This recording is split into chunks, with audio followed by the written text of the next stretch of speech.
નમસ્કાર મિત્રો. અક્ષરના અજવાળા સમાજમાં પોતાના સર્જનો અને કર્મોથી અજવાળું પાથરતા માનવ રત્નો સાથેની અંતરંગ ગોષ્ઠીની આ શ્રેણીમાં હું આરાધના ભટ્ટ તમારું હાર્દિક સ્વાગત કરું છું. મિત્રો, આપણી વચ્ચે કેટલાક એવા વિરલ વ્યક્તિત્વો હોય છે જે એક ભાવમાં અનેક ભાવ જેટલું સિદ્ધ કરે, અને એ પણ પોતાના કામો વિશે કોઈ ઘોંઘાટ, કોઈ અવાજ કર્યા વિના, કામોની કોઈ નોંધ લે છે કે નહીં એની ચિંતા કર્યા વિના એ કામોને પોતાનું કર્તવ્ય સમજીને એ કરતા જ રહે. અમદાવાદના પ્રફુલ્લ અનુભાઈ એક આવું વ્યક્તિત્વ છે. એક ભાવમાં એમણે જે અસામાન્ય ભૂમિકાઓમાં કામ કર્યું છે એને એ અવતારો કહે છે. અને હું કરું એની અજ્ઞાનતા સેવ્યા વિના એ પોતાની જાતને એક સાક્ષી રૂપે જુએ છે. બિઝનેસ, મેનેજમેન્ટ અને ઇન્સ્ટિટ્યુશન બિલ્ડિંગમાં એમનું પ્રદાન અજોડ છે. એટલું જ નહીં, IIMA, સેપ્ટ અને અમદાવાદ યુનિવર્સિટી જેવી માતબર શિક્ષણ સંસ્થાઓમાં એમણે પાયારૂપ કામો કર્યા છે. વળી સાહિત્ય અને સંગીતના તેઓ પરમ ચાહક છે. એટલું જ નહીં, એ ક્ષેત્રે પણ તે પ્રદાન કરતા આવ્યા છે. તાજેતરમાં જ એમના 2 પુસ્તકો પ્રગટ થયા. આજે એમની સાથે એમની જીવનકથા માંડવાનો આ અનેરો અવસર પ્રાપ્ત થયો છે એનો મને અઢળક આનંદ છે, અને આજના આ સંવાદમાં એમનું આદરપૂર્વક સ્વાગત કરું છું. આજના આપણા સંવાદમાં તમને આદરભર્યો આવકાર આપું છું. નમસ્કાર પ્રફુલભાઈ, કેમ છો? Thank you. પ્રફુલભાઈ, તમારા બે પુસ્તકો હમણાં અંગ્રેજી ભાષાના વાચકોને મળ્યા. પહેલું પુસ્તક છે IIMA story, the DNA of an institution, અને બીજું છે તમારી આત્મકથા institutions, values and life lessons, musings of a serendipitous witness. Yes. આ બંને પુસ્તકોના ટાઇટલ મને બહુ નોંધપાત્ર લાગ્યા, અને બંને ટાઇટલમાંથી મને કેટલાક શબ્દો ઉડીને આંખે વળગે એવા લાગે છે. The DNA of an institution, એમાં DNA શબ્દ, અને તમારી આત્મકથામાં તમે તમારી જાતને સેરેન્ડિપિટસ વિટનેસ કહો છો. જ્યારે મોટાભાગના લોકો હું કરું એ જ અજ્ઞાનતામાં રાચતા હોય છે, ત્યારે તમે ખૂબ જ વિનમ્ર ભાવે તમારી જાતને એક સાક્ષી તરીકે નિરૂપો છો. આ વિનમ્રતાના મૂળ તો તમારા બાળપણ અને ઉછેરમાં જ હશે, પણ તે પહેલાં આપણે તમારા બંને પુસ્તકો લખવા પાછળ તમને જે પ્રેરણા હતી કે શાને માટે, કયા હેતુથી તમે આ પુસ્તકો લખ્યા, એની પહેલા વાત કરીએ. જરૂર. તો shall I start? Yes, please. તો પહેલા IIMA સ્ટોરીની વાત કરું. જી. IIMA નો મારો સંબંધ મેં નોંધ્યું છે પ્રમાણે બહુ જ 45-47 વર્ષ સુધી રહ્યો, અને I started as a visiting faculty, અને પછી board four 27 years, and I was on the society which sponsored the IIMA. એમાં બહુ લાંબો વખત સુધી રહ્યો. ત્યારે મેં બધું ઘણું જોયું અને બહુ શીખ્યો. એટલું બધું શીખવાનું મળ્યું કે મને એમ થયું કે આ વસ્તુની નોંધ લેવાવી જોઈએ કે આ કેવી રીતે શીખાય. કારણ કે આમાં આખો વાત ઇન્સ્ટિટ્યુશન બિલ્ડિંગની છે, અને જોડે જોડે what role values play in institution building. બધા વાત કરે ત્યારે આર્કિટેક્ચરની કંઈક વાત કરે, કોઈ બહુ જ ફેમસ માણસની વાત કરે આ ઇન્સ્ટિટ્યુશન માટે. આવું થતું હોય છે જનરલી. ત્યારે એ વખતે કોઈ બહુ ઓછા માણસો જે ઇન્ટેન્જિબલ વસ્તુ છે, જેનો પાછળ મોટો જેને કહેવાય પિલર છે, તે વેલ્યુઝ છે. અને મને એમ થયું કે આ વેલ્યુઝ હજી જોઈએ એવું લોકો સમજ્યા નથી, એટલે મારે એ વેલ્યુઝનો એંગલ લાવ્યો કે ઇન્સ્ટિટ્યુશન બિલ્ડિંગમાં વેલ્યુ શું રોલ ભજવે છે. એ ચોપડીમાં ઘણા બધા ઇન્સ્ટન્સીસ છે જ્યાં યુ કેન સી કે values have been not just verbalized, they were practiced. This is very important, and that drives or builds a culture in the institution. So for future generations, they become a reference point and they become embedded, and therefore they would behave in a certain way which enhances the reputation of the institution. Hmm. આવી રીતે આ એક વાત એની background છે. હવે બીજી ચોપડીની વાત કરું. જી. તમે બરાબર વાત પકડી છે કે આનું જે સબટાઇટલ છે it is in the form of musings. એટલે એક બેઠા બેઠા જાણે કે વિચાર આવે, કોઈ વસ્તુ સ્ફુરે એવું. એ કઈ પ્લાન પ્રમાણે લખવાની વાત નથી આ. બરાબર. અને સેરેન્ડિપિટસ વિટનેસ જે છે એમાં વિટનેસ શબ્દ છે એ તમને યાદ હોય તો આર.કે. લક્ષ્મણના કાર્ટૂનમાં કોમન મેન આવે છે, પેલો જેકેટ પહેરેલું કે સ્ક્વેર ડિઝાઇન વાળું. એના હજારો કાર્ટૂનમાં એક પણ શબ્દ એ બોલતો નથી, એક પણ વખત. આર.કે. લક્ષ્મણ કદી એના મોઢામાં એક વાક્ય, એક શબ્દ પણ મૂક્યો નથી. Is a witness. જોયા કરે છે શું બની રહ્યું છે, શું ચાલે છે, કેમ ચાલે છે. But he's absorbing. You can see that he's absorbing by the way in which he has been painted. You can see that he has been. So that is the second point I want to mention. And the third point I want to mention is serendipitous. Now, એ શબ્દ છે ને બહુ ગડમથલ થઈ. મને તો સૂજ્યો, પણ મારા મિત્રોને કે બહુ ભારે લાગે છે, આ કોણ સમજશે, ડિક્શનરી બેસવું પડે. મેં કહ્યું ભાઈ હું થરું નથી, પણ મને આ શબ્દ મારા મનમાં જે વાત છે એના માટે મોસ્ટ એપ્રોપ્રિએટ લાગે છે. અને પછી મેં થોડુંક તપાસ કરી એ લોકોને સમજાવવા માટે. ત્યારે મેં જોયું કે LSEમાં એક પ્રોફેસર છે, નામ ભૂલી ગયો છું અત્યારે, તે એમને બહુ સરસ રીતે આ વાત મૂકી છે સેરેન્ડિપિટસ માટે. એમાં એમને એમ કીધું છે, chance એન્કાઉન્ટર્સ combined with human action. That is serendipitous. Chance encounters combined with human action. That is serendipitous. એટલે મને પછી એમ લાગ્યું કે મારે આ શબ્દ બદલવાની કોઈ જ જરૂર નથી. લોકોને જોવું હશે તો થોડું જોશે, અને કોઈને પૂછવું હશે તો પૂછશે. અને જ્યારે લોન્ચનું ફંક્શન થયું ત્યારે મેં આ વાતને એક્સપ્લેન પણ કરી. બરોબર. એટલે આ બે ચોપડી આ રીતે થઈ છે. હવે આગળની વાત, પહેલાની વાત IIMની તો મેં તમને વાત કરી થોડી. હવે આ ચોપડીમાં એવું છે કે એને 2-3 વસ્તુ અંદર છે. મેં મારી જિંદગીમાં જાત જાતના બધા સેક્ટર્સમાં કામ કર્યું. Education sector, business sector, social sector, research sector, બધામાં કામ કર્યું. જુદી જુદી institutions, some of the leading institutions. ઘણા અનુભવો થયા મને, અને બહુ જ જેને કહેવાય રિચ અનુભવો થયા. અને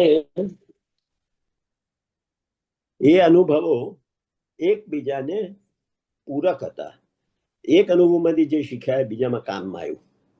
એવી રીતે આ બધી વાત છે.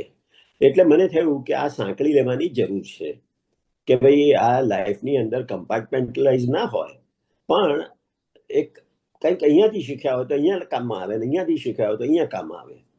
એવું એક મને મારી પોતાની સમજ છે. અને એમાં પાછું વળી આટલી બધી ડાયવર્સ ઇન્સ્ટિટ્યુશન્સ, લગભગ 10 ઇન્સ્ટિટ્યુશન્સ છે, બધી ડાયવર્સ છે. You must have notice that. હવે આટલી ડાયવર્સ ઇન્સ્ટિટ્યુશન્સની સાથે કામ કરવાનો જે મોકો મળ્યો, બધાના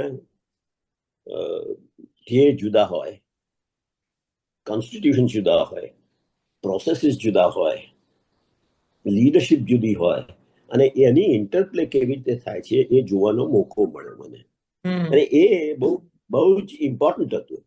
અને એ સામાન્ય બહુ ઓછા માણસને આવું એક વાત જિંદગીમાં બનતું હોય છે. જનરલી 1 કે 2 ટ્રેક હોય એ પ્રમાણે લોકો ચાલી જાય, કે 3 ટ્રેક હોય. આ મને સેવરલ ટ્રેક્સ મળ્યા.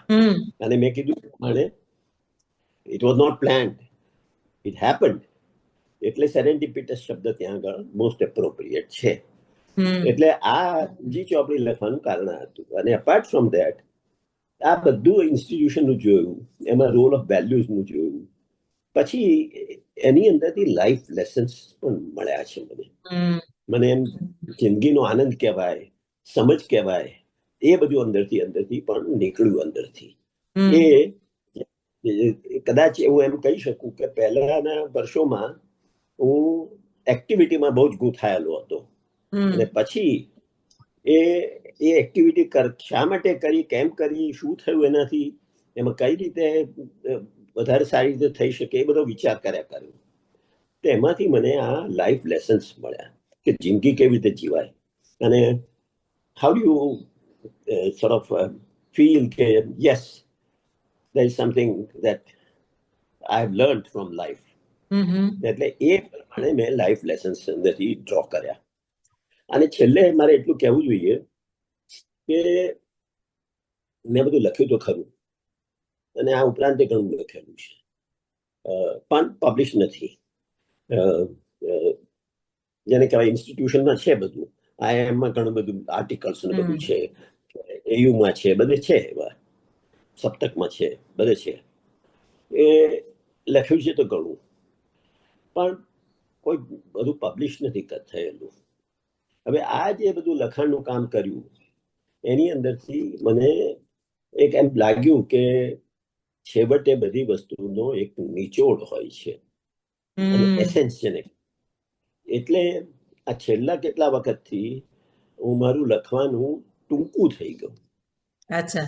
હવે હું પેલા ફૂલ આર્ટિકલ નથી લખતો, એટલે એફોરિઝમ આવે, એક મ્યુઝિંગ્સ આવે, પોએમ્સ કોઈક આવી જાય, આવું બધું થયું. એટલે શોર્ટ ફોર્મમાં લખવાની ટેવ પડી, અને એ રીતનું કહેવાતો કરતા મારા મનમાં એ રીતે જચ્યું, એટલે મેં શોર્ટ ફોર્મ કર્યું. આ વાત આ 2 ચોપડી વિશેની છે. જી. હવે તમારા જીવન તરફ વળીએ, જેના વિશે તમે આમ તો તમારી આત્મકથામાં લંબાણપૂર્વક વાત કર્યું છે, તેમ છતાંય આજે એના વિશે મારે થોડાક બીજા પ્રશ્નો પણ મારા મનમાં ઉગ્યા છે. 87 વર્ષની તમારી જીવન યાત્રા રહી. એનો શરૂઆત અમદાવાદના ખાડિયામાં એક જૈન પરિવારમાં તમારો જન્મ ત્યાંથી થઈ. આજે તમે જે છો એમાં તમારા બાળપણનો, તમારા ઉછેરનો અને તમારા ઘરના વાતાવરણનો બહુ મોટો ફાળો હોય છે, દરેક વ્યક્તિનામાં હોય છે. એના વિશે કંઈક વાત કરો. તમારા પિતા, તમારો પરિવાર કેવા હતા, અને પછી ત્યાંથી ઉઠીને તમે ગયા LSE અને ત્યાંથી હાર્વર્ડ. આ આખી જીવન યાત્રા વિશે જાણવાનું કુતૂહલ છે. તો પહેલા હું વાત કરું કે જે તમે કરેક્ટલી ઓબ્ઝર્વ કર્યું કે છેવટે આપણે નાનપણમાં જે સંસ્કાર પડ્યા હોય એ અંદરથી અવારનવાર આપણને સજાગ કરે છે. આ બહુ ઇમ્પોર્ટન્ટ વાત છે. એટલે તમે જે ઓબ્ઝર્વ કર્યું પ્રમાણે એક જેને કહેવાય મિડલ ઓર અપર મિડલ ક્લાસ જૈન ફેમિલીમાં મારો જન્મ થયો. બધું વાતાવરણ, બધું ધંધાનું ને એ બધું, અને તેમાં કાપડનો ધંધો, મોસાળ પક્ષ ને ઘરમાં મારા ફાધરનો પણ. એટલે એ અને જૈન ધર્મ પાળવાનું રિચ્યુઅલ્સ બધા થાય, એટલે નાનપણમાં આ બધું જોયેલું. પણ મારા ફાધર ને મધર બંને એટલા બધા લિબરલ માઇન્ડેડ કે they were far ahead of the times in which they lived. કોઈ દિવસ કોઈ વસ્તુનો આગ્રહ નહીં કરવાનો, રિચ્યુઅલ્સ કોઈ કામ, મંદિરે જાઓ, દેરાસર જાઓ, કે આજે પ્રતિક્રમણ કરો, કોઈ જાતનો આગ્રહ નહીં. એટલે એ બધું જે છે એ અનુભવથી અને કોઈને જોઈને દાખલા રીતે અપનાવવાનું કે આ દાખલો બન્યો, આવું થયું, એટલે એ રીતે વાત આગળ ચાલી. બીજું, મધરનો સ્વભાવ છે ને બહુ જ જુદી જાતનો, મેં લખેલું છે. એમને કોઈ જાતની અપેક્ષાની, બહુ શાંત સ્વભાવ, કોઈ જાતનો ડિમાન્ડ નહીં, અને કોઈ પણ બાબતમાં ઇન્ટરવેન્શન નહીં, કોઈ અપેક્ષા નહીં. એનો અને એટલા હોશિયાર કે પગ પડતાની સાથે ખબર પડી જાય એમને કે આજે શું બનાવ બન્યો છે. એટલે એક બાજુ આટલા હોશિયાર છતાં પણ નોન ઇન્ટરવેન્શન નેચર, નો ડિમાન્ડ્સ, નો ઓબ્ઝર્વેશન્સ, નો એક્સપેક્ટેશન્સ. એટલે આની બહુ છાયા મારા પર પડી કે માણસ કેટલું પોતાથી દૂર જઈને જોઈ શકે છે અને ઇન્વોલ્વ ના થાય, અને મગજને એ રીતે બેલેન્સ રાખે. એક પોઈઝ છે એની અંદર, એક ઇક્વેનિમિટી છે એની અંદર, એક ડીપ એમ્પથી છે એની અંદર. એટલે આનો એક જેને કહેવાય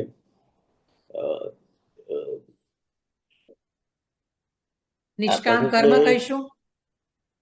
હા, પણ અને એ સહજ રીતે બની ગયું છે. હમ એમાં એવું નથી કે એ ઠોકી બેસાડવામાં આવ્યું અથવા એની વારંવાર વાતો કરવામાં આવી. એ અંદરથી ચાલતું આવ્યું એવી રીતે થયું છે. એટલે આ એક વાત. ફાધરની વાત એ છે કે બહુ જ ફ્રેન્ડલી નેચર, બધાની જોડે સારા સંબંધો, બધાની જોડે વાતો કરે બહુ, અને very lively person, at the same time very straightforward. Not only straightforward, man of values. એમની ધંધામાં કે પછી એમને પાંચ કુવા કાપડ મહાજનમાં પ્રેસિડેન્ટ હતા વર્ષો સુધી. એમાં એટલે જાહેર જિંદગીમાં બધામાં એમની રીતે કરેલું. અને બીજું કે એક સિવિક ઇન્વોલ્વમેન્ટનો પણ એમના આઈડિયા. એમને કોઈ વસ્તુ ના બરોબર હોય, રસ્તા ઉપર રસ્તો ખરાબ હોય, એમને તરત એમ વિચાર આવે કે મ્યુનિસિપાલિટી શું કરે છે. આવું એક ઇન્વોલ્વમેન્ટ હતું. અને મહાજન પ્રણાલીમાંથી આવેલા પાંચ કુવા કાપડમાં જ, અને મહાજન પ્રણાલીનું શું કે take care of all people around you. એ એની ખાસિયત છે. પોતાનું ઇન્ટરેસ્ટ તો તમે છે જ ત્યાં આગળ, પણ જોડે જોડે તમારી સાથે સંકળાયેલા અને બીજા શહેરના હોય એને તરફ નજર રાખીને આગળ વધારો. હવે એ વાત છે એ બધી મનમાં બહુ જ બેસી ગયેલી. એટલે એઝ અ રિઝલ્ટ એ ગયા પછી મેં અમદાવાદ મેનેજમેન્ટ એસોસિએશનમાં centre for management of civic affairs એવું એક સેન્ટર બનાવ્યું. કે એનો આઈડિયા એ જ હતો કે મારા ફાધર છે ને, હી સિમ્બોલાઇઝ ધેટ સિવિક એન્ગેજમેન્ટ. શહેર સારું હોવું જોઈએ, ચોખ્ખું હોવું જોઈએ, સગવડ ભર્યું હોવું જોઈએ. એ એમનું એક મનમાં હંમેશા કંઈ ને કંઈ થાય તો વાતનું ઓબ્ઝર્વેશનમાં આ વસ્તુ આવે. એટલે મેં ધ્યાનમાં રાખીને એ કર્યું. એટલે આ બંને ફાધર ને મધર બંનેની બહુ ઊંડી ઈચ્છા. તે ઉપરાંત બીજા મિત્રો, બીજા થોડા સગાવાલા, એ બધાની રહેણી કરણી, વાતચીત, આ બધું એનો પણ અંદર મારા પર પ્રભાવ પડેલો. સારું ખોટું શું છે એ પણ ખ્યાલ આવે અંદર. આ રીતે જેને કહેવાય ફેમિલીના સંસ્કારો ઉભા થયેલા. ત્યાંથી પછી અમદાવાદથી એલએસી જવાનું કઈ રીતે બન્યું? અમદાવાદથી ઇંગ્લેન્ડની યાત્રા, અને પછી તમે હાર્વર્ડમાં પણ ગયા. હવે પહેલા મારા ફાધર છે તે એક અમે પતાસાની પોળમાં રહેતા હતા, ખાડિયા. ત્યાંથી એમને ઘરમાં બધા બહુ જણા થઈ ગયા, એટલે પછી એ બહાર એલિસ બ્રિજ રહેવા આવ્યા. તે વખતે ભાડાના મકાનમાં અને રહ્યા. અને પછી એમને મુંબઈ ધંધા માટે, વિકાસ માટે મુંબઈ જવાનો વિચાર કર્યો. એટલે મુંબઈ ગયા. પછી ત્યાં 2-3 વર્ષ ગયા, પણ એમને ફાવ્યું નહીં, પાછું અમદાવાદ આવ્યા. તે વખતે પાછા પતાસાની પોળમાં ઇનિશિયલી રહ્યા. ત્યારે એ વખતે મારી ઉંમર છે 8-1 વર્ષની કે 9 વર્ષની, એવી કંઈ સમથિંગ લાઈક દેટ. ત્યારે એમ કે નજીકની સ્કૂલમાં મૂકો. એટલે મને નજીકની સ્કૂલ કાળુપુરમાં, કાળુપુર શું આપણા પાનકો નાકા આગળ ટ્યુટોરિયલ હાઈસ્કૂલ, ત્યાં આગળ મને દાખલ કર્યો સેકન્ડ સ્ટેન્ડર્ડમાં. સેકન્ડ એટલે અત્યારનું 7th થાય, 6th થાય, સોરી. એટલે એ ત્યાંથી હું ત્યાં રહ્યો. પછી એલિસ બ્રિજ રહેવા આવ્યા 6 મહિનામાં. તો પણ હું ત્યાં એ સ્કૂલમાં ચાલુ રહ્યો. સ્કૂલ બારે ઘડીએ બદલવી નહીં, એવું એક ખ્યાલ ફાધરને. એટલે પછી હું રહ્યો. એની મોટી અસર એ થઈ કે અમારી એ સ્કૂલની અંદર મોટા ભાગના છોકરાઓ લોઅર મિડલ ક્લાસ અથવા એકદમ ડિપ્રાઇવ્ડ ક્લાસમાંથી આવે. બીજું કે એમાં મુસલમાન 25% મુસલમાન છોકરાઓ આવે. એટલે એક જુદી જ જાતનો પ્રભાવ પડ્યો મારા પર, આ છોકરાઓ સાથે. એમ સમજીએ, મળીએ, કરીએ, એમની રહેણી કરણી, એમનું ઘરનું વાતાવરણ, એ બધું જોયું. ત્યારે એ મને બહુ જ, એમાં જરા મારા મુસ્લિમ ફ્રેન્ડ હતા, બીજા હિન્દુ ફ્રેન્ડ હતા, એ બધા છે તે આવા બેકગ્રાઉન્ડમાંથી આવે ને, એટલે સ્ટ્રગલ જોઈ બહુ. ફેમિલીની સ્ટ્રગલ કેવી હોય છે. કલ્ચરલ સ્ટ્રગલ હોય છે ને એક ઇકોનોમિક સ્ટ્રગલ હોય છે. આ બંને સ્ટ્રગલ મેં જોઈએ, બહુ નજીકથી જોઈ. એનો મારા પર બહુ છાપ પડી. પછી તો એ SSC પછી હું HL કોલેજમાં કોમર્સ ભણ્યો 3 વર્ષ. પછી હું લંડન ગયો. લંડનમાં અંડર ગ્રેજ્યુએટ પ્રોગ્રામમાં જોડાયો, BSc ઇકોનોમિક્સ. એ મારા 3 વર્ષ બહુ જ વન્ડરફુલ થયા, ઇન ધી સેન્સ કે મારું માઇન્ડ ઓપન કરવામાં. હમ. હમણાં જ હું બધા જોડે વાત કરતો હતો કે આખી જે કન્સેપ્ચ્યુઅલ થિંકિંગ, કોન્સેપ્ટ શું છે અંડરલાઈંગ એની એક્ટિવિટી, એની હમ. જે ડિસિપ્લિન, મેન્ટલ ડિસિપ્લિન, એ ત્યાંથી આવી. હમ. તમે નહીં માનો કે મારી બેકગ્રાઉન્ડ બિઝનેસ ઇકોનોમિક્સ એની, આમ તો અહીંયા કોમર્સ ભણ્યો, પણ મને ત્યાં વધારેમાં વધારે રસ પડ્યો હોય તો હિસ્ટ્રી ઓફ પોલિટિકલ ફિલોસોફી પર. વાહ વાહ. ને હું એમાં પ્લેટોથી માંડીને, હેગલથી માંડીને, માર્ક્સ બધાને વાંચ્યા, અને એમાં પાછું લિબરલ થોટનો પર મારા પર બહુ ઇમ્પેક્ટ. હમ. પોપર અમારા પ્રોફેસર હતા, કાર્લ પોપર, હમ. અને પોપરની open society and its enemies નામની ચોપડી 2 પાર્ટમાં છે, એ આખી વાંચી. એટલી બધી અસર થઈ એના પર. where he talks about attempting piecemeal engineering, social engineering, rather than Correct. radical. આવું હમ. એક કરવું. અને એમને ભયસ્થાન બતાવ્યા આ હેગલ ને બધાની વાતો કરીને કે આ જે રેડિકલ એન્જિનિયરિંગ, સોશિયલ એન્જિનિયરિંગ કરવા જાય છે ત્યારે લિબર્ટી જતી રહે છે, ફ્રીડમ જતું રહે છે, કારણ કે કોઈ એક માણસ છે તે ઠોકી બેસાડવા કરે છે. એટલે એમને આવી વાત બહુ જ સચોટપૂર્વક કરી, એની બહુ જ છાપ પડી મારી કે ભાઈ આ બહુ ઇમ્પોર્ટન્ટ વાત છે. એટલે આખું લિબરલ ઓરિએન્ટેશન ત્યાંથી એક મજબૂત થયું, રાધર આઈ વુડ સે. સ્કૂલના વાતાવરણમાં આજે મેં સ્ટ્રગલ જોયેલી છે એના પર, મારી ફેમિલી બેકગ્રાઉન્ડ પ્લસ આ વસ્તુ, એ બધું થઈને આ એક ઇમ્પ્રેશન પડી. અને સેકન્ડલી શું થયું કે આખી એટીટ્યુડ સાયન્ટિફિક થઈ ગઈ.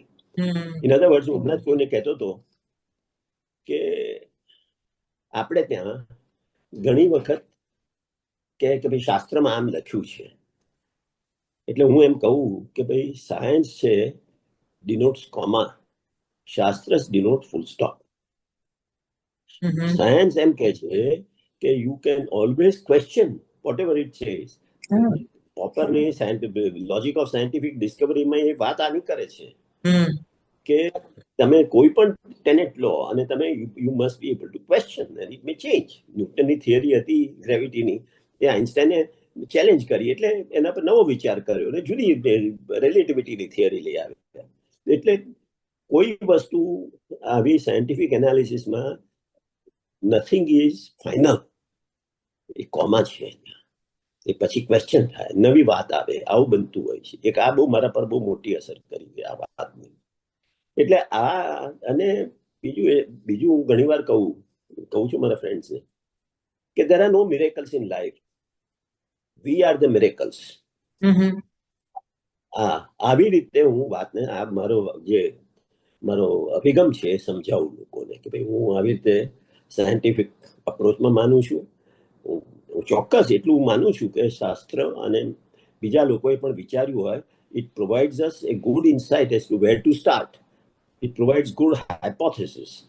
એટલે એ તો ચોક્કસ નહીં, આપણે એનું બિલકુલ એમ કે સમજ વગરની વાત છે, નકામી છે, જેને કહેવાય શું કહેવાય, એનીવે, એટલે એવી વાત છે એવું નહીં માનતા. આપણે એમ માનવું જોઈએ કે શાસ્ત્રસ also have a role to play, but we must also start questioning. Questioning is most important. તમને 2 દાખલા આપી દઉં એના. જ્યારે અમદાવાદ યુનિવર્સિટી શરૂ કરીને ત્યારે આ મારા મનમાં સ્પિરિટ ઓફ ઇન્ક્વાયરી ચાલતું હતું, ક્વેશ્ચનિંગ. એટલે મેં કીધું કે ભાઈ એક આનું આપણે સ્લોગન બનાવો. એટલે 2-3 મારા ફ્રેન્ડ્સ હતા સંસ્કૃત વાળા, જાણે બહુ સારી રીતે. એમાંથી એક જણાએ મને કીધું પરિપ્રશ્નેન સમૃદ્ધિ, આવું સ્લોગન આપ્યું. The best, most appropriate to convey to people as to what we stand for. દરેક વસ્તુને ક્વેશ્ચન કરો ચારે બાજુથી, પરિપ્રશ્નેન, એ ધેટ લીડ્સ ટુ ડેવલપમેન્ટ. અને બીજું તમે વાંચ્યું હશે સાયોનારામાં, મેં એક વાક્ય બનાવ્યું છે, pearls of wisdom hang on a string of questions. In other words, spirit of inquiry is the foundation of all knowledge and development. And that is what we have to inculcate. એમાં કોઈ આ પ્રશ્ન ના થાય આ બધું તો થઈ ગયેલું છે, આની તો પ્રૂફ મળી ગઈ છે, એવું કેટલા લોકો વાત કરે છે. I get upset about it. એટલે અપસેટ એટલે શું કે આ જરાક લોકોને મન બંધ કરી દે છે, ખોલવા જોઈએ. પછી આ LSE ગયો, પછી ત્યાંથી પાછા આવીને થોડો વખત કામ કર્યું, અને પછી મને I was sponsored to go. IIM sponsored me to go. ત્યાં બિઝનેસ 4 મહિનાનો પ્રોગ્રામ હતો, એ ફૂલ ડિગ્રી પ્રોગ્રામ નહોતો, 4 મહિનાનો programme. That was very rich experience. વાહ, તમે ભારતમાં આવીને આટલી બધી સંસ્થાઓ સાથે જે જોડાયા, ખાસ કરીને જે શિક્ષણ સંસ્થાઓ સાથે જોડાયા, એમાં હાર્વર્ડ અને LSE ના તમારા અનુભવ અને તમને એમાંથી જે જાણવા મળ્યું, જે શીખવા મળ્યું, એનો શું ફાળો રહ્યો? તમે જે શિક્ષણ સંસ્થાઓ વિકસાવી અમદાવાદ આવીને, ખાસ તો અમદાવાદમાં IIMA ની વાત કરીએ કે એના જેવી અમદાવાદ યુનિવર્સિટીની વાત કરીએ, સેપ્ટ સાથે પણ તમે ખૂબ ગાઢ રીતે સંકળાયેલા રહ્યા. આ બધી તમારા અહીંયાની જે કાર્ય પદ્ધતિ હતી તમારી, એમાં LSE અને હાર્વર્ડના તમારા અનુભવોએ શું ફાળો આપ્યો? મેં કીધું એ પ્રમાણે, એક તો first questioning mind, that was the most important thing, basic fundamentally. Secondly, આ બે સંસ્થાઓ LSE અને હાર્વર્ડ, એમાં આવી રીતે માઇન્ડ, ઓપન માઇન્ડ કરવાની આખી ટીચિંગ, પેડેગોજી, બધું એમાં મૂળમાં આ વાત હતી. કોઈ તમને એમ ના કે તમે ખોટું બોલ્યા છો, આ નથી બરોબર, આ કાઢી નાખો, આ કેમ આટલી ખબર નથી પડતી, એમ એવી જાતનો કોઈ ભાવ નહીં. એમાં એમ હતું કે all right, you have a point of view, let us explore. What is in it? What is the truth? Does it stand scrutiny? Does it stand experience? If it is not validated by either experiment or experience or critical analysis, then be careful not to move in that direction. આવું એક અંદર ભાવ છે અંદર.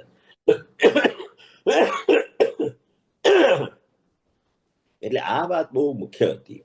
અને that I saw at IIM માં હાર્વર્ડનું collaboration થયું. બધી સ્ટોરીઝ છે, અત્યારે હું I am not going into it, નહીં તો કલાક ને 2 કલાક એટલે હું એમાં જતો નથી.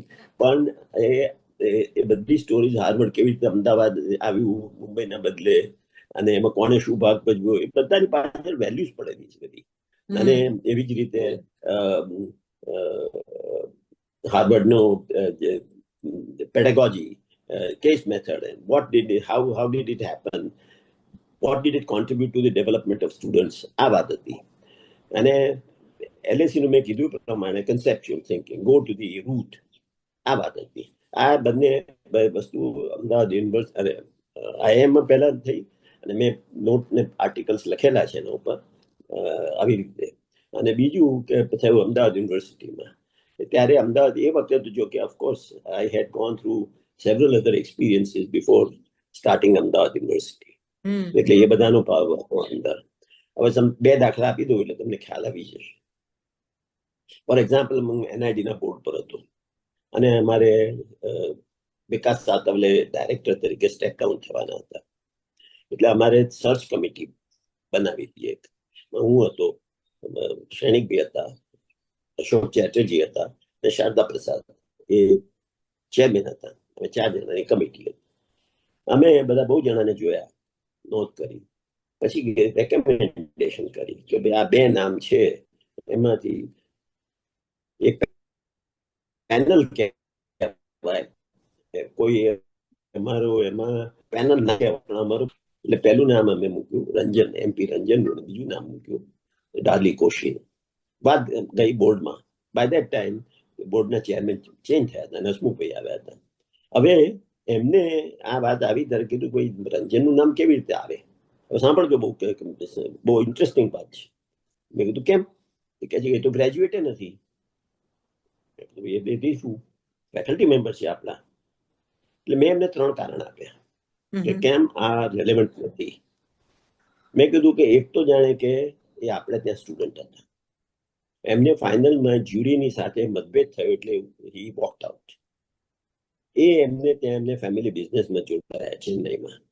આપણે એમને બોલાવ્યા ફેકલ્ટી તરીકે, NID એ બોલાવ્યા, ને he was considered to be one of the best faculty.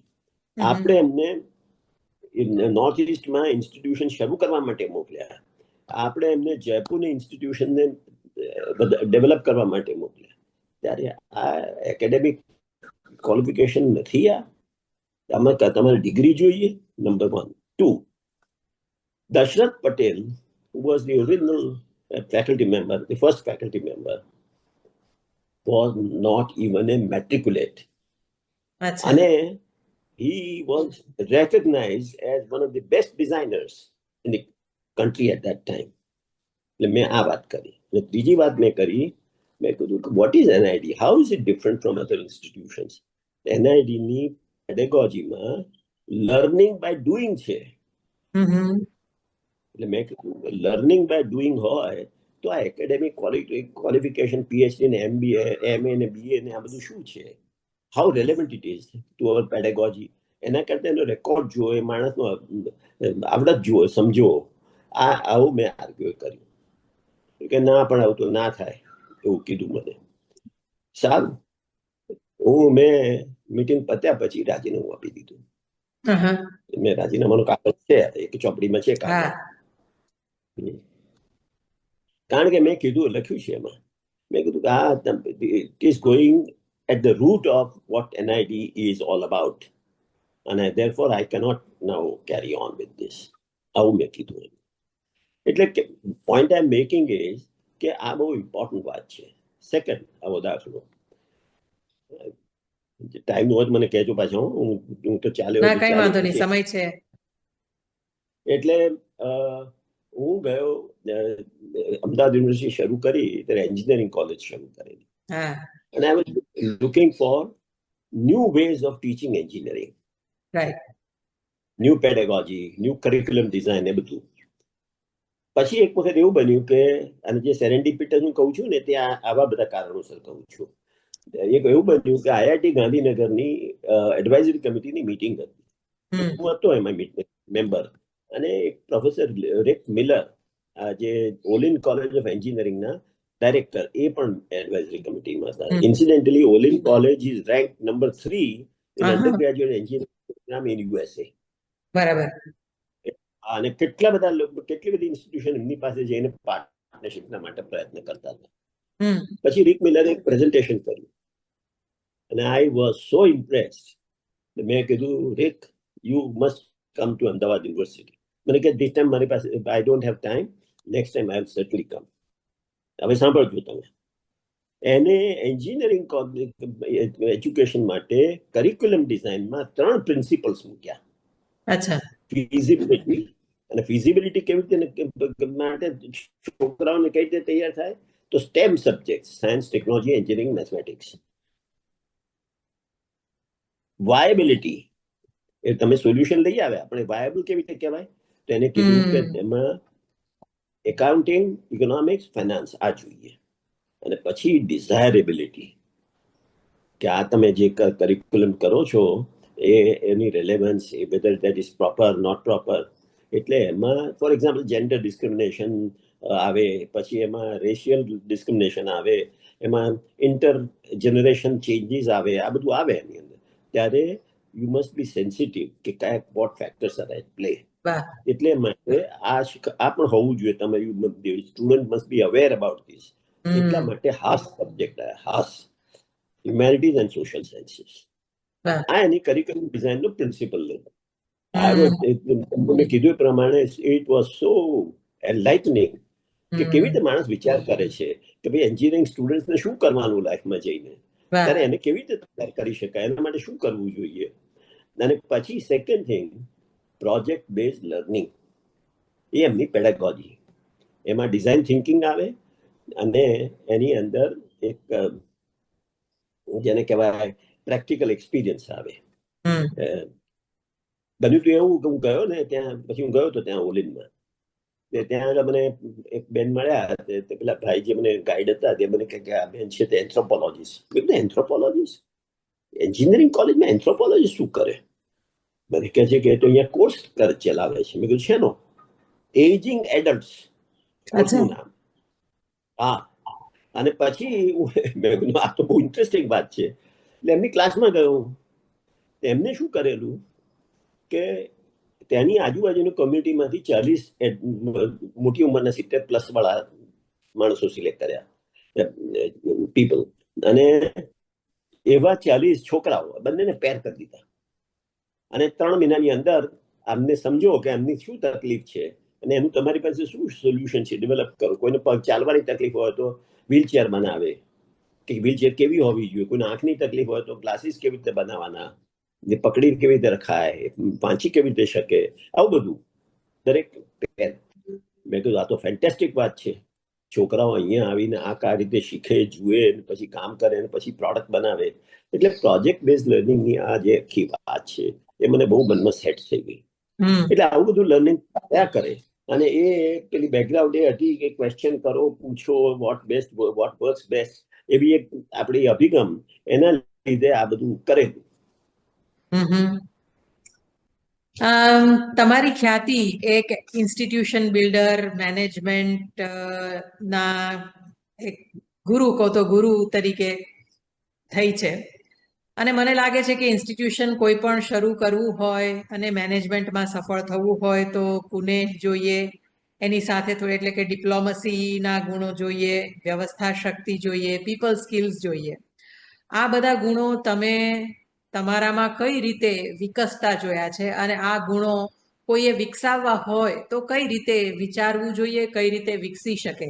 આજના યુવાનોને એને માટે તમે કોઈ ટિપ્સ આપી શકો? એક તો આમાં એવું છે કે તમે શબ્દ વાપર્યો ગુરુ, પણ હું કહું છું કે પરમેનન્ટ શિષ્ય છું. એટલે કારણ કે મારે બધી મોમેન્ટે હું બધાની પાસેથી કઈ નું કઈ શીખ્યા કરું છું. છોકરાઓને હું કહેતો હતો અમદાવાદ યુનિવર્સિટીમાં કે મારો અનુભવ એ બતાવે છે કે I should be every day I was dumb. I felt I was dumb yesterday. બસ આ અભિગમ, આ પહેલું ફાઉન્ડેશન આ છે, એક ક્યુરિયોસિટી ને હ્યુમિલિટી. આમાં હ્યુમિલિટી આવી જાય છે, હ્યુમિલિટી આવી જાય છે, ચોક્કસ, અને ક્યુરિયોસિટી આવે છે, બંને વસ્તુ આવે છે. એટલે આ હ્યુમિલિટી અને ક્યુરિયોસિટીનું કોમ્બિનેશન એ મોસ્ટ ઇમ્પોર્ટન્ટ છે. We have to ignite that in the minds, young minds. આવું હું સમજુ છું. સબ્જેક્ટની અંદર સબ્જેક્ટ નોલેજ તો બરોબર છે, સમજી ગયા, એ કોઈ પણ એક્સપર્ટ હોય તો સમજાવી શકે, બરોબર. પણ જે અત્યારે છોકરાઓ એબ્ઝોર્બ કરે, નવું શીખે, પોતાની રીતે લર્નિંગ કન્ટિન્યુ કરે જિંદગીભર, એના માટે મેં કીધું આ વસ્તુ કામની છે. આ હ્યુમિલિટી, આ questioning mind, spirit of enquiry, આ બહુ ઇમ્પોર્ટન્ટ છે. એટલે ફંડામેન્ટલી જો આપણે કોઈ પણ ઇન્સ્ટિટ્યુશનમાં કરવું હોય તો સબ્જેક્ટ એક્સપર્ટ જોઈએ, પણ સબ્જેક્ટ એક્સપર્ટની સાથે સાથે એક આ પણ એ લોકોના મનમાં આવી રીતનું એક દાખલાઓથી, હાસના સબ્જેક્ટથી, બીજાથી એ તમે કરી શકો. અને જો ફેકલ્ટી સભાન હોય આ બાબતમાં તો એ લોકો એક્સપ્લેન બી કરશે, સમજાવશે. એ છોકરાઓ જોશે કે ફેકલ્ટી કઈ રીતે એપ્રોચ કરે છે આ ઇશ્યુને, ત્યારે એની છાપ પડે છે, એનાથી લર્નિંગ શરૂ થાય છે. એટલે લર્નિંગ, ડીપ લર્નિંગ માટે આ બહુ ઇમ્પોર્ટન્ટ વાત છે, હું સમજુ છું. અને મારો અનુભવ પણ એ જ બતાવે છે કે આ ક્વેશ્ચનિંગ માઇન્ડ જે છે, હ્યુમિલિટી છે, આ બહુ બેસિક વાત છે.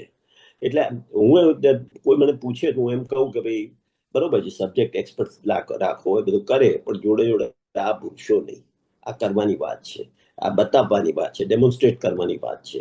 તમે ડિસ્ક્રિમિનેશન કરો, તમે બોલો કઈ ને કરો કઈ, તો પછી છોકરાઓ શું કરવાના? they will not take you seriously.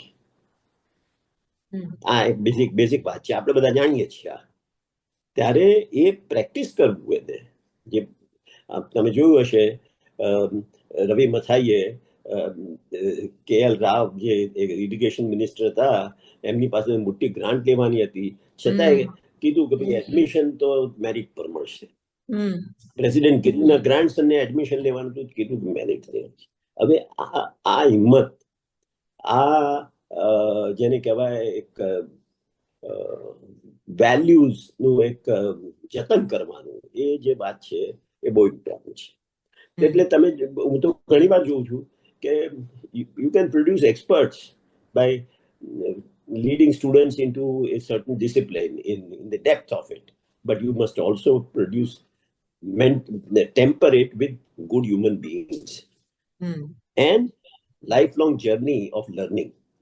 A lifelong journey of learning. ને અત્યારે જે રીતને અત્યારે એઝ યુ નો એઆઈ ને આ ને તે ને બધું થયું છે એમાં સેલ્ફ લર્નિંગની મહત્તા વધતી જાય છે, પોસિબિલિટી વધતી જાય છે. ત્યારે જો એક આ ક્યુરિયોસિટી હોય, આ ક્વેશ્ચનિંગ માઇન્ડ હોય તો એ પોતાની મેળે આ બધું શીખશે. અને તમે જોશો કે આવતા 10-15 વર્ષની અંદર આખું ક્લાસરૂમ બદલાઈ જવાનો છે, આખું કરિક્યુલમ બદલાઈ જવાનું છે, આખી પેડાગોજી બદલાઈ જવાની છે. A new world is coming એવું મને દેખાય છે in the field of education. છોકરાઓ પોતાનું શીખતા થઈ જશે. ત્યારે એ વખતે એમને તો તમારે એક થોડા ટેકા જેવું આપી દેવાનું, એટલે પછી ચાલશે. આ મારું એક નિષ્કર્ષ છે. એમ શિક્ષણનું ભાવિ. હા, વાત છે. આટલી લાંબી કારકિર્દી, આટલા બધા અનુભવો, આટલી બધી સંસ્થાઓ સાથે સંકળાયા છો, દેશ વિદેશના પ્રવાસો કર્યા છે, અભ્યાસ કર્યો છે ત્યાં જઈને, કેટલા વ્યક્તિત્વોને તમારે મળવાનું થયું છે, જેમાંના કેટલાકનો ઉલ્લેખ તો તમારી આત્મકથામાં મળે છે. એવા કયા વ્યક્તિત્વો હશે જેમની સાથેની મુલાકાતો તમને આજીવન યાદ રહી જાય? એવા થોડાક પ્રસંગો કે એવા થોડાક વ્યક્તિત્વો વિશે વાત કરો.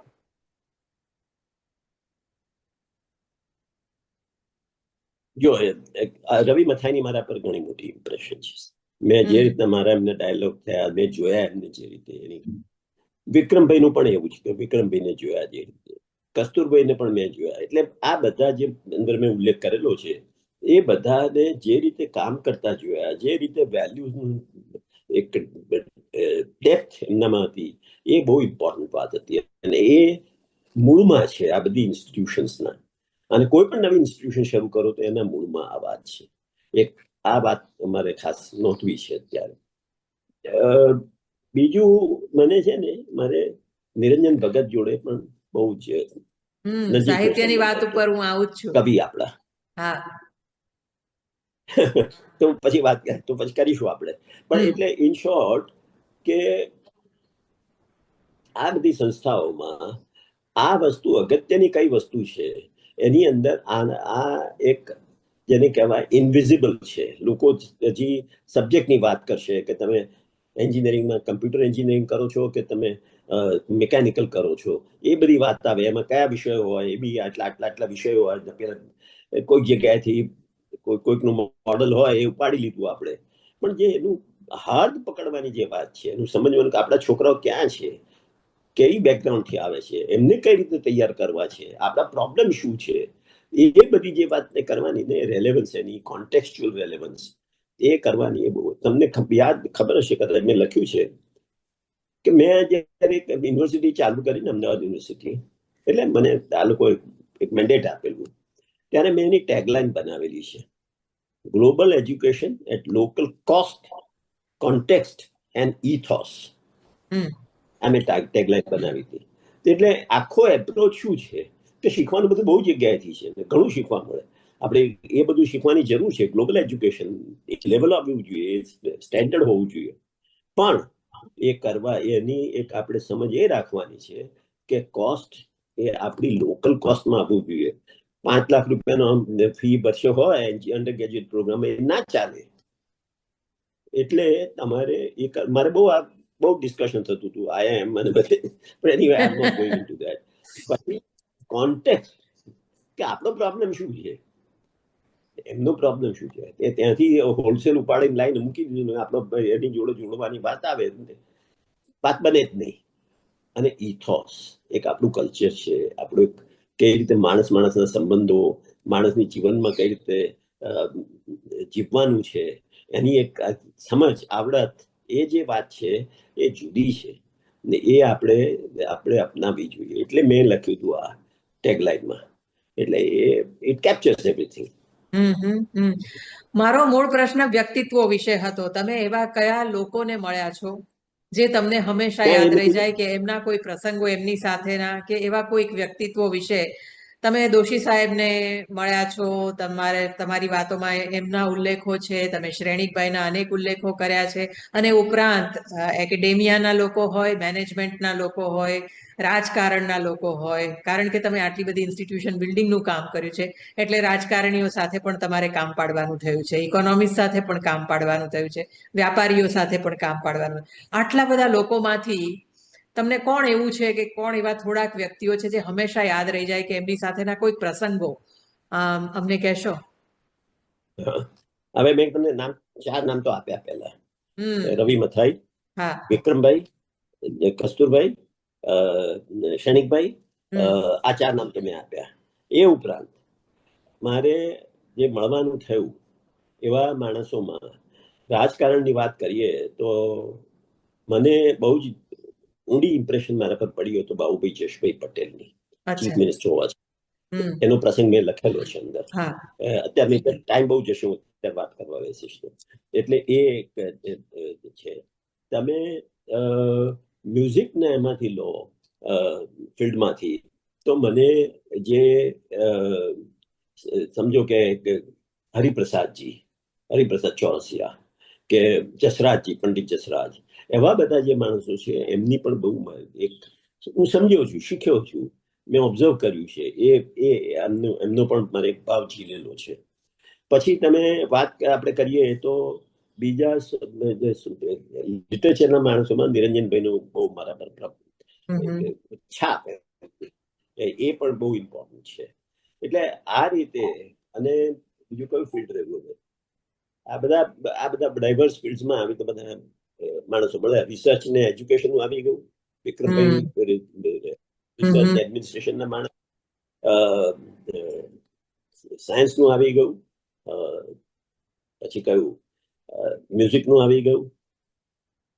એટલે આ બધા માણસો બધા જાત જાતના, ને મેં કડવા અનુભવો પણ થયેલા છે. હા, મારે એ પણ પૂછવું છે તમને કે કોઈ પણ જીવન સંઘર્ષ વગરનું હોતું નથી. ગમે તેટલો દુનિયાનો સારામાં સારો રસ્તો હોય, એના પર ખાડા ટેકરા હોય જ છે. આપણે હવાઈ સફર કરતા હોઈએ તોય હવામાનના ડિસ્ટર્બન્સને કારણે વિમાન ઊંચું નીચું થતું હોય છે. એટલે જીવનમાં સંઘર્ષો તો આવ્યા જ હશે. એ સંઘર્ષો વિશે, એ ચેલેન્જીસ વિશે, એના વિશે પણ વાત કરો, કારણ કે એમાંથી આજની પેઢીને ઘણું બધું શીખવા મળે. પહેલા તો હું રાજકારણીઓ જોડીને એક વાત કરી દઉં. અત્યારે હવે નામ લઈ શકું એમ છું, પેલા નહીતર હું નામ ના લઉં. બરાબર. માધવસિંહ સોલંકી, એમનો પ્રસંગ મેં લખેલો છે, કરી મને અત્યારે યાદ નથી, મેં લખેલો જ મોટે ભાગે. હું કોર્પોરેશન, અને એમાં એક ડિવિઝન હતું, એમાં ગિરનાર નામનું સ્કૂટર બનાવવાનો વિભાગ હતો. એ બરોબર સરખું ચાલતું નહોતું, પણ બહુ મહેનત બધી જાત જાતની કરતા હતા. અને એક એગ્રીમેન્ટ હતો અમારો સ્કૂટર્સ ઇન્ડિયા લખનૌમાં સાથે. હવે આ જે સ્કૂટર બનાવતા હતા એની એજન્સી એ નોર્થમાં બહુ ચાલે, કારણ કે આ સ્કૂટર જે અમે બનાવતા ગિરનાર સ્કૂટર, એની ડિઝાઇન એવી હતી, થોડું હાઇટ વધારે હતી એની. અને જે નોર્થના પંજાબી બધા માણસો મોટા ઊંચા અને ભારેખામ, એ લોકોને માટે આ સ્ટડી હતું. એટલે ત્યાં ડિઝાઇન બહુ હતી, ડિમાન્ડ એની. અમારું સ્કૂટર જોઈએ એટલું સારું, ઇટ વોઝ અંડર ડેવલપમેન્ટ, પણ બજારમાં મૂક્યું હતું, પણ we were continuously trying to improve it. ત્યારે એક દિલ્હીથી એક મેનન કરીને કોઈ માણસ હતા, એમને રેકમેન્ડ કર્યા માધવસિંહ પિયરને, ભાઈ આમને તમને એજન્સી જોઈએ છે, તમે જરા જુઓ. સારું. પછી એમનો ફોન આવ્યો, મને કહે મને રવિવાર જ ફાવે એવો છે, બાકી નથી ફાવે એવું. મેં સારું, રવિવાર આવો. ઘેરે બોલાયા હતા. તે અમારા મેનેજિંગ ડિરેક્ટર અને અમારા જનરલ મેનેજર બંને હાજર હતા. પછી કહે છે કે મારે એજન્સી જુએ છે. મેં કીધું બરોબર છે, તમારી જે અમારા જે નોર્મ્સ છે, આટલી જગ્યા જોઈએ, આ લોકેશન જોઈએ, આવા જાતનો સ્ટાફ જોઈએ, એની ટ્રેનિંગ જોઈએ, એ બધું ફૂલફિલ થાય એટલે અમે વિચારી શકીએ. ને એવી 2-3-4 જણા આવી તો વિચાર કરતા હોય તો અમે કહીએ કે જે જોઈએ કે રેન્કિંગ પ્રમાણે કોનું વધારે સારું છે. એટલે કહે છે કે ના એવું નહીં, મને તમારે આપવાની આ. મેં કીધું એ શું? એટલે મને કહે છે કે હું તો એનડી તિવારી અને માધવસિંહે કીધું છે, પછી તમે આ બધું ક્યાં કરો છો? મેં કીધું જો ભાઈ, આ બની નહીં શકે. અને મેં છેલ્લે વેરી અનકેરેક્ટરિસ્ટિક ઓફ મી મેં એમને કીધું, you will now get it only over my dad body.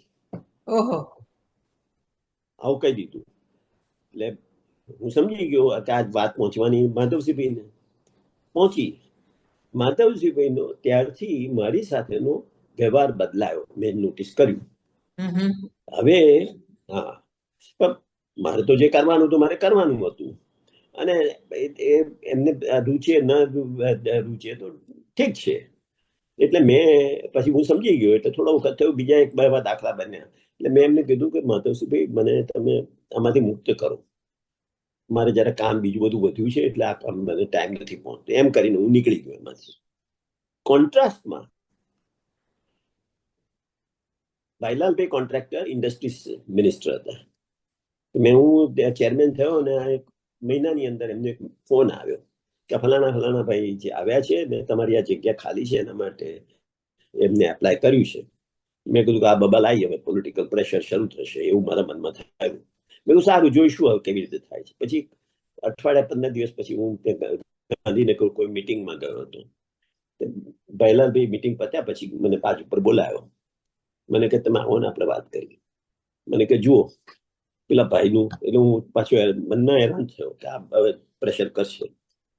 એમને એવી વાત કરી કે મારી પાસે આ ભાઈ આવ્યા હતા, મારે તમને આવી રીતે ફોન કરીને કહેવું જોઈએ જેથી પેલા ભાઈને સંતોષ થાય, પણ તમે તો જે કરતા હોય એ જ કરજો. અચ્છા. હા, આખી વાત જ ઊંધી થઈ ગઈ. મેં કીધું વોટ અ રિલીફ કે તમે જે કરતા હોય મેરિટ પ્રમાણે એ જ કરજો, પણ મારે આવું કરવું પડે રાજકારણ થઈને રહીને. એટલે મારે તમને રેકમેન્ડેશન, એટલે એમને કર્યું શું હશે, પેલા ભાઈને દેખતા જ મને ફોન કરેલો. આવું એમને કરે. પણ એટલે આ જુદી જાતની એક પ્રતિભાઓ છે બે, કે આ રીતે વાત કરે, એક આ રીતે વાત કરે. રાજકારણમાં આવું મેં જોયું નજીક. એટલે આ રાજકારણની વાત છે. એવું મ્યુઝિશિયન્સ મેં જોયેલું કે મ્યુઝિશિયન્સ છે એટલો બધો ઈગો હોય અને ફ્લડલાઇટમાં બેઠેલા હંમેશા, એટલે આમ ભારે કમ લાગે જરા. હવે પણ મારે અત્યારે વાત એ નથી કરવી બહુ, મેં થોડું નોંધ્યું છે, બહુ વાત નથી કરવી. અચ્છા. એક તરફ ઇકોનોમિક્સ છે, એક તરફ વ્યાપાર છે, ઇન્સ્ટિટ્યુશન બિલ્ડિંગ છે, બીજી તરફ તમારા વ્યક્તિત્વમાં સાહિત્ય અને સંગીતનો તમારો રસ એ પણ છે. અને માત્ર રસ લઈને તમે અટકી નથી ગયા, તમે એ ક્ષેત્રમાં પણ પ્રદાન કર્યું છે. ભગત સાહેબનો તો તમે આ મુલાકાતમાં ઉલ્લેખ કર્યો, તમારી આત્મકથામાં પણ ઉલ્લેખો છે. ભગત સાહેબ સાથેની તમારી મૈત્રી વિશે વાત કરો, અને આ ક્ષેત્રમાં તમે કઈ રીતે પ્રવેશ્યા, સાહિત્ય સંગીતનો રસ ક્યાંથી પડ્યો, તમે સપ્તકમાં પણ ઘણું મોટું પ્રદાન સપ્તક દ્વારા કરી રહ્યા છો, એના વિશે, તમારા એ કર્તૃત્વ વિશે પણ વાત કરો. હવે પહેલા લિટરેચર અને નિરંજનની વાત કરું. ચોક્કસ. એમાં એવું છે કે હું સ્કૂલમાં હતો ને ત્યારે લિટરેચર ના અંતે બધું બહુ ઊંડો ખ્યાલ નહીં, પણ અમારા બે ટીચર્સ હતા. એક નંદુભાઈ શુક્લ જે અંગ્રેજી શીખવે, અને એક બીજા દિવેટિયા કરીને હતા, તે ગુજરાતી શીખવતા. અત્યારે એક્ઝેક્ટ નામમાં કદાચ મિક્સઅપ કરતો હોઈશું, બનવા જેવું છે. એ કવિતા વાંચે ને ત્યારે એવી રીતે વાંચે નંદુભાઈ ને, એવી રીતે એક્સપ્લેન કરે તો બહુ રસ પડી જાય, એટલે બહુ ઊંડી છાપ પડે મારા મનમાં. એટલું મને આનંદ થાય કે ન પૂછો વાત. પછી તો થોડો વખત થયો પછી બધું મારું જેને કહેવાય કનેક્શન ઓછું થઈ ગયું. પછી નિરંજનભાઈનો સંપર્ક થયો 1963માં. દર્પણનું એક નાટક હતું, એના સ્ટેજ ઉપર મારે સંપર્ક થયો એમનો, અને બહુ મજા પડી ગઈ. દર્પણમાં છે ને મારી વાઇફ છે, એ બહુ જ active. She was the first dancer of Darpana, જેના અરંગેત્રમ કરેલું. અને પછી તો શી ઓલ્સો સ્ટેજ એક્ટિંગ કરતી હતી. તેના બેન મોટા નાટક હતા, નિષ્કૃતિ અને નવલ શહીરજી. પછી એને ગુજરાત એકેડેમીનો એવોર્ડ મળેલો એના માટે. પછી એ વોકલિસ્ટ થઈ. એમાં એને તાનારી પણ મળ્યો. એટલે ત્રણેય વર્ષમાં એ કાર્ય એના થ્રુ આ દર્પણનું મારે કનેક્શન થયું નિરંજનભાઈ સાથે.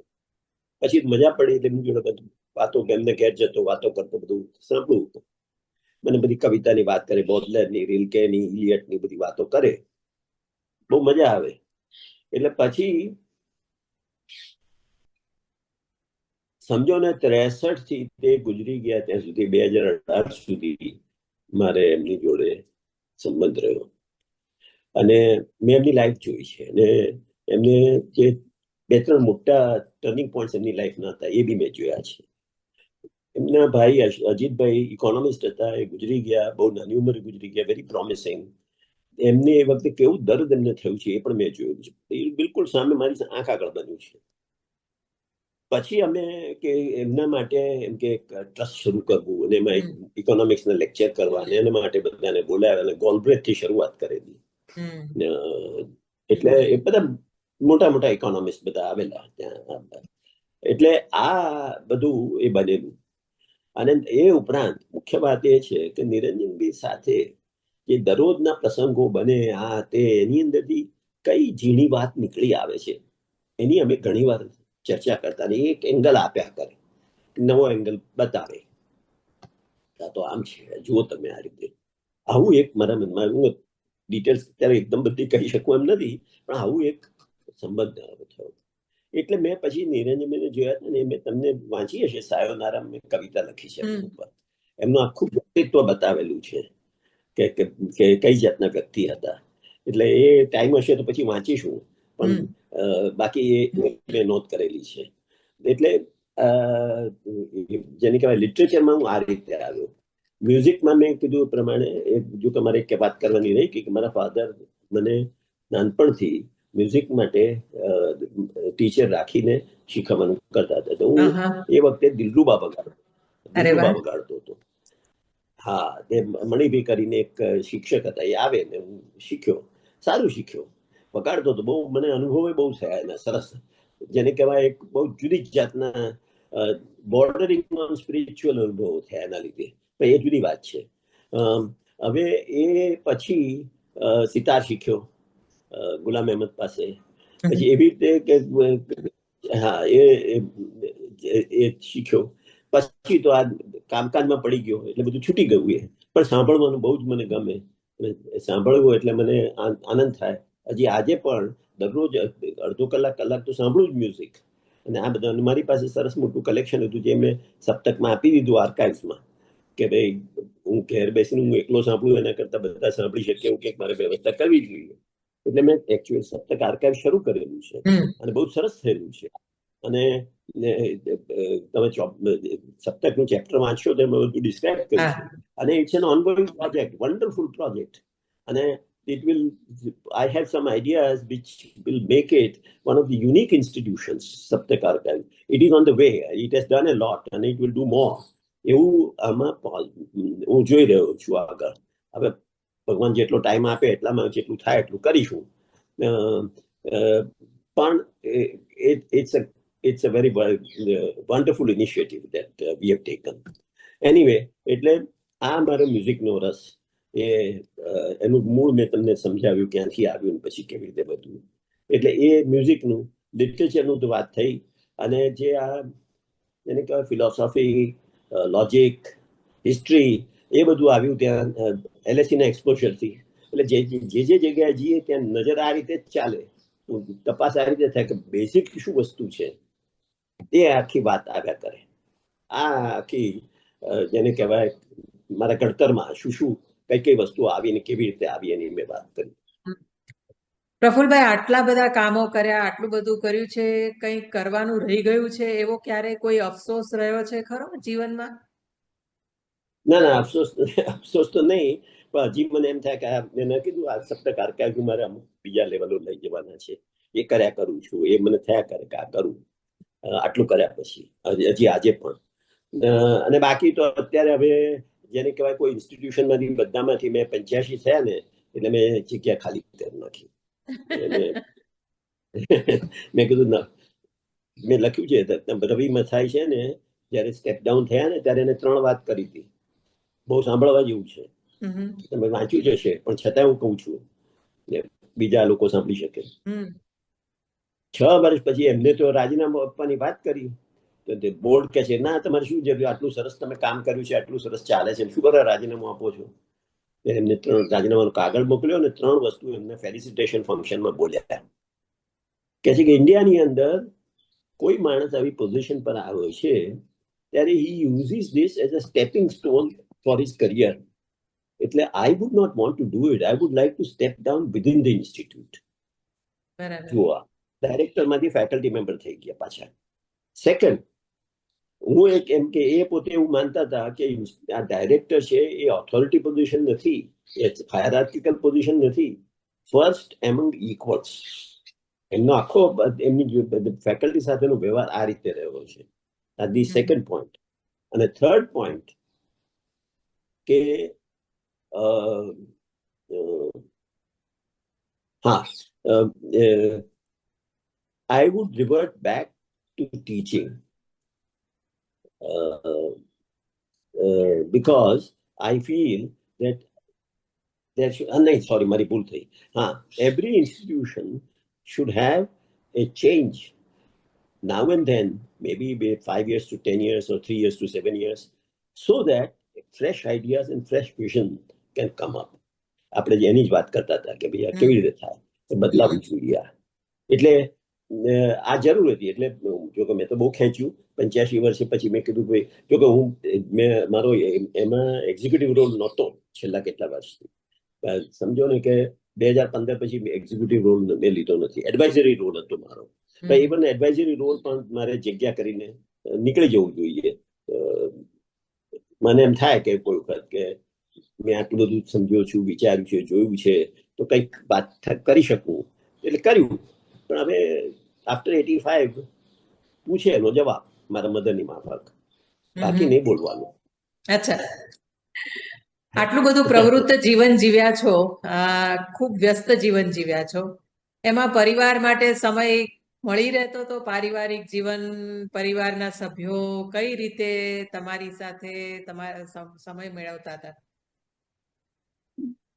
એમાં એવું છે, ઇટ ઇઝ ટ્રુ કે જેને કહેવાય કે બધાને લઈને દરરોજ દર વર્ષે 2 વેકેશન પ્લાન કરવા એવું નથી કર્યું. પહેલા નાનો હતો ત્યારે છોકરાઓ બહુ નાના હતા ત્યારે કરેલું. 10 વર્ષ સુધી એવું કરેલું કે વેકેશન પ્લાન કરીને છોકરાઓ સાથે જવાનું બધાને લઈને, પણ પછી નથી કર્યું, સાચું કહું તો. એ વેકેશન પર જઈએ. બીજું શું હતું કે રૂપા એના કામમાં બહુ વ્યસ્ત હતી. એનું આટલી બધી સરસ કરિયર, આટલી બધી સ્કોપ એનો, મ્યુઝિક, સ્ટેજ એક્ટિંગ અને ડાન્સ, ક્લાસિકલ ડાન્સ, એટલે એ બહુ જ એક્ટિવ હતી. એટલે એનું ને મારું શેડ્યુલ બધું મેચ થાય અને પછી અમે જઈએ, એ બહુ અઘરું હતું. અને ત્રીજી વાત એ હતી કે એને એની નાની ઉંમરમાં બધે ફરી હતી, એટલે પછી એને એમ ના થાય કે ભાઈ મારે જવું છે. અને મારો સ્વભાવ થોડો એ રીતે જુદો, કે મને થાય કે આ જગ્યાએ જઈએ, નવું જોઈએ, આ યુનિવર્સિટી જઈએ. એમ કે દાખલા તરીકે અમદાવાદ યુનિવર્સિટીમાં ડિઝાઇનનું પ્રોગ્રામનું વાત ડિસ્કસ કરતા હતા, ફિનલેન્ડ જઈએ, ઓલ્ટો યુનિવર્સિટીમાં કનેક્શન હતું આઈઆઈટીનું. એ રંજને મને કીધું કે આ ત્યાં જોવા જેવું છે, એટલે મેં ત્યાં કર્યું. એટલે આવું મને એમ થાય કે ત્યાં જઈને જોઈ આવું શું છે, કેવી રીતે કરે છે, આ બધું મનમાં થાય. પણ એ મારા જેને કહેવાય એક જેને હું અગત્યનું ગણતો હતો, મારા કામની જોડે સંકળાયેલું ગણતો હતો, એમાં થાય. પણ બને એમ કે વેકેશનમાં જવું છે ને આ જગ્યાએ જવું છે ને આઇસલેન્ડ જવું છે ને ગ્રીનલેન્ડ જવું છે, કે એવું બધું ના થાય. મને બધું થોડું જેને કહેવાય વર્ક ઓરિએન્ટેડ ફરવાનું થાય. જવું ત્યારે મને મજા આવે, બધું જોવું કરવું એ બધું ખરું, પણ એના માટે કઈને સ્પેશિયલ પ્લાન ના કરું. 87 વર્ષે પ્રફુલ્લભાઈ એમના નામ પ્રમાણે આટલા પ્રફુલ્લિત જણાય છે, એનું રહસ્ય શું? ઓહ જુઓ, તમને કહું, સમજાવું. બધા ઘણા મને પૂછે છે, હું એમ કહું છું કે 5G એ મારા માટે બહુ ઇમ્પોર્ટન્ટ છે, મારી હેલ્થ માટે. મારી તબિયત સારી જ રહેશે. For my age. એટલે મેં કીધું પહેલું જે એ છે ગેટ અપ એન્ડ ગો. ઘરમાં મારે પાણી પીવું હોય તો હું પેલા માણસને બૂમ ના પાડું, હું જઈને પાણી લઈને પી લઉં. બૂમ પાડીએ તો ઘરમાં અવાજ થાય, કોઈકને બૂમ પાડીએ તો વાગે બી ખરું, કોઈકને જરાક તો લાગે બૂમ પાડી મને, એટલે આપણે એ કરવું નહીં. એટલે પહેલું ગેટ અપ એન્ડ ગો. બીજું ગેસ્ટ્રોનોમિક ડિસિપ્લિન. શું ખાવું, કેટલું ખાવું, ક્યારે ખાવું, આ ધ્યાનમાં રાખવાનું. એમાં બીજી 2 વસ્તુ આવે, 3 વસ્તુ આવે છે કે શું ખાવું. એમાં એક નાનો નિયમ રાખવો કે આપણા બાપ દાદાઓ જે ખાધું એ ખાવામાં વાંધો નહીં. આપણી આજુબાજુ ધરતીમાં ને આપણી એન્વાયરમેન્ટમાં જે ઉગતું હોય એ ખાવામાં વાંધો નહીં. આઈ એમ એ વેજીટેરિયન, સ્ટ્રિક્ટ વેજીટેરિયન, એટલે એનો વાંધો નહીં. આ એક ખાસ ધ્યાન રાખવાનું. અને કેટલું ખાવું અને કેવી રીતે ખાવું, એમાં હું એક બધાને સમજાવવા માટે એક વાત કરું કે પૂરણપોળી ઘરમાં બનાવી હોય તો મારા ફાધર હતા ને, એ વાડકામાં ઘી લે પહેલા, પછી એમાં પૂરણપોળી નાખીને પછી ખાય. મેં કીધું મારે ઊંધું કરવાનું, પૂરણપોળીમાં ઘી નાખવાનું. એ ઘીમાં પૂરણપોળી નાખતા હતા. એટલે મેં કીધું કે આ લાઈફસ્ટાઈલ ચેન્જ પ્રમાણે આ થોડો ચેન્જ કરવાનો. એટલે આ બીજી વાત આવી ગેસ્ટ્રોનોમી. અને હા, make peace with your body, don't chase every symptom. અચ્છા, એવું એવું હું માનું છું.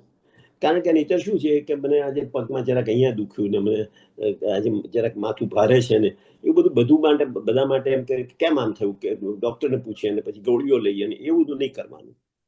મારો અભિગમ છે આ રીતે. હું એમ કહું કે ડોન્ટ ચેઝ એવરી સિમ્પટમ. સમજો કે મારે ડાબા પગમાં થોડુંક મને દુખાવો રહ્યા કરે છે તો કસરત કરું. પછી હું કઈ ડોક્ટરને કહું કે ભાઈ આનું શું કરવું છે ને કેવી રીતે કરવું છે ને ની ઓપરેશન કરવું છે, એ બધી ગડબડમાં નહીં પડવું. એટલે આ એક બીજી વાત થઈ કે not to chase every symptom, to make peace with your body. ત્રીજી વાત, એને હું જ્ઞાન કહું છું. એટલે એ છે કે માઇન્ડ બોડી હાર્મની. જેટલું માઇન્ડ તમે ફિટનેસ જેવું રાખી શકો ને જેટલું ખસી શકો એ કરો તો તમારા બોડી પર પ્રેશર ઓછું પડે. આવી એક વાત છે. એટલે માઇન્ડ બોડી હાર્મની જ્યારે સમજવા પ્રયત્ન કરીએ આપણે અને અપનાવવા પ્રયત્ન કરીએ તો આપણી તબિયત સારી રહેતી હોય છે, એવું હું માનું છું. ચોથી વાત જે આપણા હાથમાં નથી, જીન્સ, બાપ દાદા. અને 5મી વાત, અપ ધેર, નિયતિ, ગોડ. એટલે 5G એનાથી સચવાય છે બધું, એવું હું માનું છું અને એ રીતે પ્રેક્ટિસ કરું છું. વાહ. સ્વસ્થતાની તમે વાત કરી ને, જી, તમારા પુસ્તકમાં, તમારી આત્મકથામાં છેલ્લું પ્રકરણ સાયોનારા છે. આપણે પણ સાયોનારા કરીએ તે પહેલા તમે સાયોનારામાં જે વાતો કરી છે તે થોડીક વાતો કરવી છે. જે મને ધ્યાનપાત્ર લાગ્યું તે તમે લખ્યું છે હેતુ શુદ્ધિ, વિવેક બુદ્ધિ, જ્ઞાન શક્તિ, કાર્યવૃત્તિ, વિનમ્રમતિ અને કૃપા દ્રષ્ટિ. આ વાતો મને અંગતપણે ઘણી સ્પર્શી ગઈ. એના વિશે આપણે આપણા દર્શકોને પણ કંઈક વાત કરીએ. એવું છે જે તમે પહેલા પ્રશ્ન કર્યો હતો ને, કોમન થ્રેડ શું છે આ બધામાં? આટલી બધી ઇન્સ્ટિટ્યુશન્સ, આટલી બધી ઇનિશિયેટિવ્સ જુદા જુદા બધા કર્યા, ત્યારે આવી ઇન્સ્ટિટ્યુશન્સ, આવા ઇનિશિયેટિવ્સ જે મજબૂત ક્યારે થાય છે ત્યારે એમાં 5 વસ્તુ જોઈએ છે. હેતુ શુદ્ધિ. તમે કામ કરતા હો અને તમારો એજન્ડા જુદો હોય અને પેલો ઇન્સ્ટિટ્યુશન માટેનો કામનો ગોલ જુદો હોય તો શું થાય? તમારે ક્લેશ જ થાય બીજા જોડે અને ઇન્સ્ટિટ્યુશનનું કામ આગળ વધે જ નહીં. એટલે હેતુ શુદ્ધિ એ બહુ ઇમ્પોર્ટન્ટ વાત છે. એ જે રવિ મથાઈના કેટલાય દાખલાઓમાંથી બહાર નીકળે છે. સેકન્ડ, વિવેક બુદ્ધિ, moral compass, what is right, what is wrong, એ તમારે સજાગ હંમેશા રહેવું જોઈએ. અને આ બરોબર છે, આ થઈ શકે, આ કરી શકાય, આ ના કરી શકાય, આ બરોબર નથી, એવું એક જાતનું જાત સાથેનો ક્વેશ્ચન આન્સર અંદરનો, ને એ જાતની સભાનતા, એ બહુ ઇમ્પોર્ટન્ટ વસ્તુ છે. ત્રીજું છે જ્ઞાન શક્તિ. ઇન અધર વર્ડ્સ, તમે પ્રોબ્લેમ લો તો તમે કીધું પેલા આમ કર્યું છે એટલે આપણે કરી નાખીએ એમ નહીં. ક્રિટિકલ એનાલિસિસ કરો. એ જ્ઞાન શક્તિમાં એ વાત ક્રિટિકલ એનાલિસિસ આવે છે. એક જોવાની દ્રષ્ટિ બધા એંગલથી એ આવે છે. એ જ્ઞાન શક્તિ છે. ચોથું, આ બધું કર્યા હોય પછી કાર્યવૃત્તિ આળસુ થઈને બેસી રહો કંઈક કરો જ નહીં તો શું થાય? એટલે કાર્યવૃત્તિ, કામને લાગી રહેવું, પરસિવેરન્સ, ગોલ છોડવો નહીં, એની પાછળ મચ્યા રહેવું, એ એક ચોથી વાત છે. પાંચમી વાત છે એ વિનમ્રમતી. આ બધું કરીએ ત્યારે એક હ્યુમિલિટી હોવી જોઈએ. તમને એક વાત કરું, ચંદ્રચૂડ જયારે CJI ચીફ જસ્ટિસ થયા ને ત્યારે એમને કોઈ ઇન્ટરવ્યુ આપ્યો હતો. એમાં મેં એમને બે વાત કરી હતી, બહુ ઇન્ટરેસ્ટિંગ વાત કરી હતી. કોઈ પૂછ્યું કે તમારી લાઈફમાં બે કયા ઇમ્પોર્ટન્ટ વસ્તુ, જેવી રીતે તમે મને પૂછો છે બીજું કોઈ પૂછ્યું એમને, એટલે એમને કીધું કે બે વસ્તુ મારા માટે ઇમ્પોર્ટન્ટ છે. એક તો because I am a judge, એટલે I have to pass a judgment. તો arriving at a judgment without being judgmental. વાહ. એક આ વાત કરી. અને બીજી વાત એમને કરી હ્યુમિલિટી. હવે CJI જેવો માણસ આ વાત કરે કે તમે એવો અભિગમ લો, તમે કઈ છો નહીં, તમે સામા માણસ કદી શીખવાનો પ્રયત્ન કરો છો આખો વખત. એ જો ના હોય ને તો કઈ આગળ વધી ના શકાય. એટલે આવી વાત કરી. એટલે વિનમ્રમતી ત્યાંથી આવે છે. આપણે હ્યુમિલિટી અંદર હોવી જોઈએ. અને છેલ્લી વાત છે એ પાછી કૃપા દ્રષ્ટિ જોઈએ. નહીતર તો કશું થતું નથી. તો બહુ મહેનત કરીએ પણ કઈ વળે નહીં આપણું. કૃપા દ્રષ્ટિ જોઈએ. એટલે મારે તો I been very lucky in all these endeavours. એ કૃપા દ્રષ્ટિ બહુ મને મળેલી છે. વાહ વાહ. આપણે આ મુલાકાતનું સમાપન કરીએ ત્યારે છેલ્લો પ્રશ્ન, ભાવિ પેઢી તમને કઈ રીતે યાદ કરશે અથવા કઈ રીતે યાદ કરે તો તમને ગમશે? How would you like posterity to remember you or think of you? I have no such ambition. મેં જે કર્યું એ મૂક્યું છે, 2 ચોપડીમાં મૂક્યું છે. વાત કરવાનો મોકો મળે આવી રીતે મળ્યો કે જ્યારે બી બીજા બધા અહીંયા વાત કરતા નાના મોટા ગ્રુપમાં વાત કરતા આવીએ ત્યારે આ વાત કરું છું. અને હું એમ માનું છું કે કોઈ રેસીપી નથી, કોઈ જગ્યાએ કોઈ ફોર્મ્યુલા નથી, કોઈ જીવનની કોઈ આ વસ્તુ છે નહીં. દરેક જણાએ પોતાને આગવી રીતે જીવનને જોવાનું છે, પોતાના અનુભવને પાછળ વિચાર કરવાનો છે, એમાંથી શું મળ્યું શું નહીં, એ રીતે જીવનમાં દરેકે જીવવાનું છે.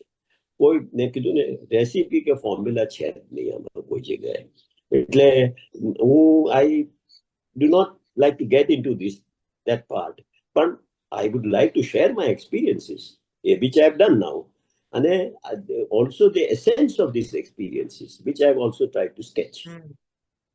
એટલે વાત એ છે. નિરંજનની વાત મેં કરી છે કવિતામાં કે મારી છેલ્લી, તમે છેલ્લી કવિતા વાંચી, લાઈફ ઇઝ એબિંગ અવે. લાઈફ ઇઝ એબિંગ અવે. એ કવિતા લખીને એ વખતે કઈક મૂડ એવો હતો એટલે લખાઈ ગઈ. તે મારી ગ્રેન્ડ ડોટર છે, બહુ ચીડાઈ મારા પર. મને કહે છે કે આવું કેમ લખ્યું? she perceives me as a very positive person who would like to do things, who enjoys life and all that. એટલે કહે છે આવું કેમ લખ્યું?